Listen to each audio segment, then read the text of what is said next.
Hi everyone. ఇడ్లీలోకైనా దోశలోకైనా పూరీలోకైనా ఎప్పుడైనా daily తినే చట్నీలు సాంబార్లు బోరు కొట్టాయంటే కడప సైడ్ చేసుకునే కొబ్బరి కారం అయితే చేసుకొని తినండి. చాలా టేస్టీగా ఉంటుంది, అలాగే ఈజీగా కూడా చేసుకోవచ్చు. 3 ఇంగ్రీడియంట్స్తో అయితే ఈ కొబ్బరి కారం అయితే చేసుకోవచ్చు అండి. చాలా ఈజీ. అసలు ఇంత టేస్టీగా ఉండే కొబ్బరి కారం ఇంత ఈజీగా తొందరగా అయిపోయిందా అనేసి అయితే అనుకుంటారు. అంత టేస్టీగా ఉంటుందండి. మరి ఇది మా వదిన ఎలా తయారు చేస్తుందో ఈ వీడియోలో మీకైతే చూపించేస్తాను. ఫస్ట్ మనము ఒక మిక్సర్ జార్ అయితే తీసుకోవాలి. మీడియం సైజ్ జార్ అయితే తీసుకునింది. కొద్దిగా క్వాంటిటీ ఎక్కువ చేసుకోవాలంటే చిన్నది సరిపోదు కదా. మిరపకాయలు వచ్చేసి 12 వరకు వేసింది, తుంచి అయితే వేసేసింది.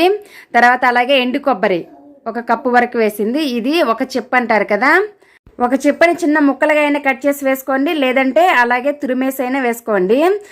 టేస్ట్కి సరిపడా సాల్ట్ ఇప్పుడే వేసేసుకోవాలి. మూత పెట్టేసి ఫస్ట్ అయితే పౌడర్ లాగా అయితే గ్రైండ్ చేసుకోవాల్సి వస్తుంది.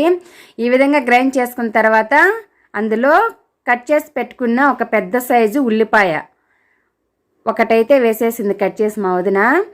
వేసేసి మూత పెట్టేసి ఇంకోసారి గ్రైండ్ చేసుకోవాలి ఒక 1/2 మినిట్ పాటు. ఉల్లిపాయ ముక్కలు కూడా గ్రైండ్ చేసుకున్నాం కదా, ఇప్పుడు కొద్దిగా నీళ్లు వేసుకోవాలి. మనకి కొబ్బరి కారం అనేది సాఫ్ట్గా రావాలంటే కొద్దిగా నీళ్ళు అనేది వేసుకోవాలి. అప్పుడు మనకి కొబ్బరి కారం అనేది చాలా సాఫ్ట్గా వచ్చేసి అలాగే చట్నీలోకైనా దోశలోకైనా చపాతీ పూరి ఈ 4గిట్లోకైనా పర్ఫెక్ట్గా ఉంటుందండి. కొబ్బరి కారమే కదా, ఏం బాగుంటుంది అనేది మాత్రం అనుకోవద్దు, అంత టేస్టీగా ఉంటుంది. కొద్దిగా నీళ్ళు వేసుకొని ఈ విధంగా సాఫ్ట్గా అయితే గ్రైండ్ చేసుకోండి. దీనిని మనము పోపు కూడా పెట్టుకోవాల్సిన అవసరం లేదు. ఎక్కువ లూజ్గా అయితే గ్రైండ్ చేసుకోవద్దండి, అంత టేస్ట్గా ఉండదు. మనము చట్నీ కారం గట్టి చట్నీ చేసుకుంటాం కదా, ఎలా ఉంటుందో సేమ్ అదే విధంగా గ్రైండ్ చేసుకోవాల్సి వస్తుంది, కొద్దిగా నీళ్ళు వేసుకుంటూ. ఇప్పుడు ఈ మిక్సర్ జార్లోంచి మొత్తం అయితే ఒక బౌల్లోకి అయితే తీసేసింది. మీకు ఇష్టమైన బ్రేక్ఫాస్ట్తో అయితే ఈ కొబ్బరి కారాన్ని అయితే సర్వ్ చేసుకోండి, చాలా బాగుంటుంది.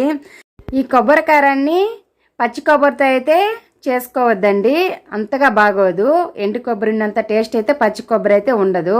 ఎండు కొబ్బరితో అయితే తయారు చేసుకోండి. 2 రోజుల పాటు బయట ఉంచినా కూడా నిలవ ఉంటుంది.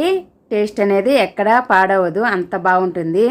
మరి ఈ రెసిపీ నచ్చితే ఇంట్లో తప్పకుండా ట్రై చేయండి. అలాగే నచ్చితే లైక్ చేయడం మర్చిపోవద్దండి.